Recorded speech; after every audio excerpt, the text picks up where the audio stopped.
Hello, my name is David. This story happened a few months ago when I was going to visit my family for the holidays. The drive to meet my family is usually a 10-hour long drive, which for some people is too far to go and would rather take a plane, but for me, I enjoy the long drives. So I left my town at 7 p.m. at night since there aren't as many cars driving at night. While I was driving, I was about 5 hours away on the freeway when I noticed that my fuel gauge was near empty. So I put on my Google Maps towards the nearest gas station, which is about 10 minutes away. The gas station was on Route 52, which I had approached the gas station. I noticed at the flickering light saying Route 52, which I was glad to go. So I pulled up to one of the gas pumps.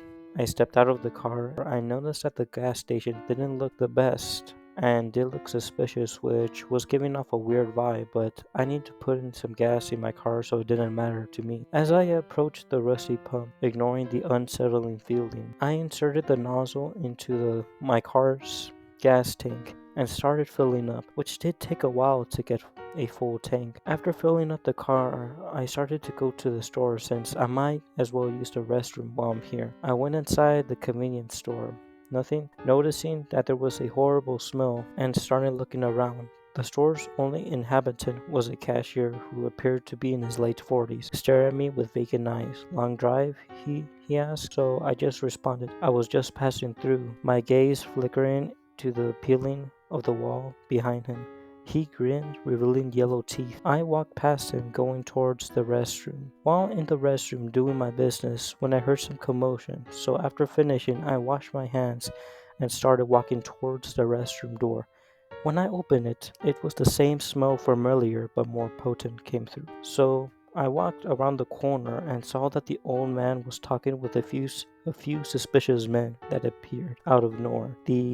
The few men were holding a black bag that appeared to be soaking.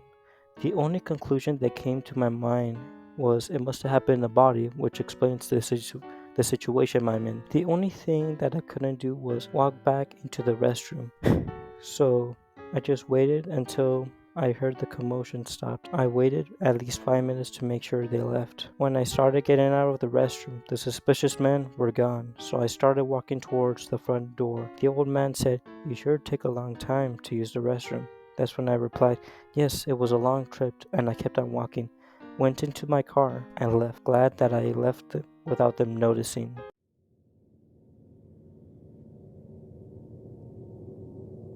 Hello, my name is Eric. I'm 26 years old. I've been stuck working the night shift at this gas station for the past year now. It's not the most exciting job, but it pays the bills, and someone's gotta do it right.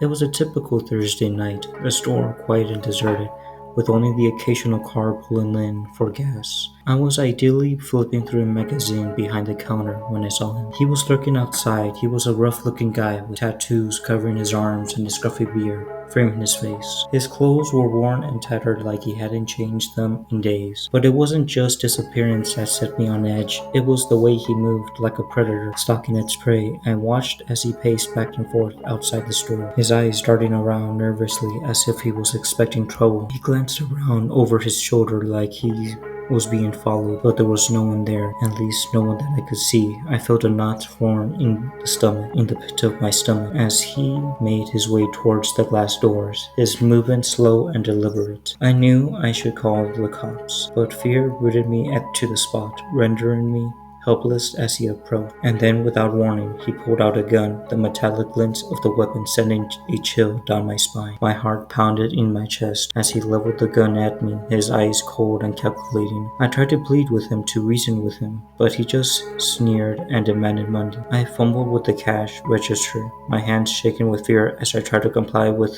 his demands. But before I could hand over any money, the sound of sirens filled the air, a police car pulling into the parking lot with its lights flashing. The stranger cursed under his breath and bolted, disappearing into darkness before the cops could catch him. I sank to the floor, shaking with adrenaline and relief as the police officers rushed in to check on me. They took my statement and assured me that they would do everything in their power to find the guy and bring him to justice. And you know what? They did. They caught the guy.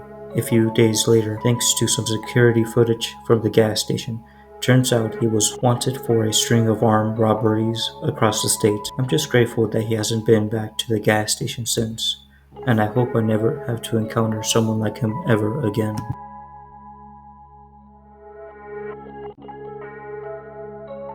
Name's Emily. I'm 25 years old. I've been working at this gas station for the past 2 years, mostly doing day shifts. But when my coworker called in sick last week, I had to cover his night shift. Little did I know, that night would be one I'd never forget.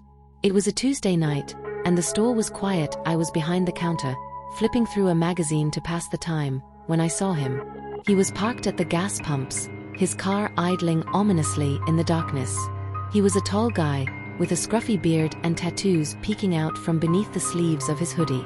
He had a rough, unkempt look about him, like he hadn't slept in days. But what really caught my attention was the way he just sat there in his car, not moving, not getting out to pump gas or come into the store. I tried to ignore him, telling myself he was probably just waiting for someone or taking a break from a long drive. But as the minutes ticked by and he still didn't move, I couldn't shake the feeling that something was off. Curiosity getting the better of me, I decided to take a quick bathroom break. As I made my way to the restroom, I glanced back at the guy in the car and froze. There was someone else with him, lurking in the shadows just beyond the glow of the streetlights. My heart pounding in my chest, I quickly ducked into the restroom and locked the door behind me, my mind racing with fear and uncertainty. Who were these people, and what were they doing here? I waited for what felt like an eternity, my ears straining for any sound from outside. Eventually, I heard the creak of the door as the stranger entered the store. I held my breath, praying he wouldn't come into the restroom. But after what felt like an eternity, the door opened again, and I heard him leave. I breathed a sigh of relief, but the feeling of unease lingered like a shadow in the back of my mind. I finished my shift without incident, but when my replacement arrived for the day shift, I couldn't shake the feeling that something wasn't right. I glanced out the window and froze. The guy was still there, still sitting in his car, like he was waiting for something. I felt a shiver run down my spine as I realized he was watching me. His eyes locked on mine with an intensity that sent a chill down my spine. I quickly turned away and went inside, my heart racing with fear and uncertainty. As the day went on, I couldn't shake the feeling of being watched, like the guy was still out there, lurking in the shadows, waiting for his chance to strike. And when I finally left for the day, I couldn't shake the feeling that someone was following me, that the guy from the gas station was right behind me, waiting to pounce. I hurried to my car, fumbling with the keys as I tried to unlock the door. But before I could get inside, I heard the sound of an engine revving behind me, and I knew I was in trouble. I glanced over my shoulder and saw the guy from the gas station behind the wheel, his eyes burning with malice as he revved the engine and gunned the car towards me. With a scream, I bolted for the safety of the store, my heart pounding in my chest as I prayed for someone to help me.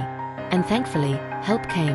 A passing car honked its horn, startling the guy and causing him to swerve away at the last minute. I collapsed to the ground, shaking with fear and relief as the car sped off into the night.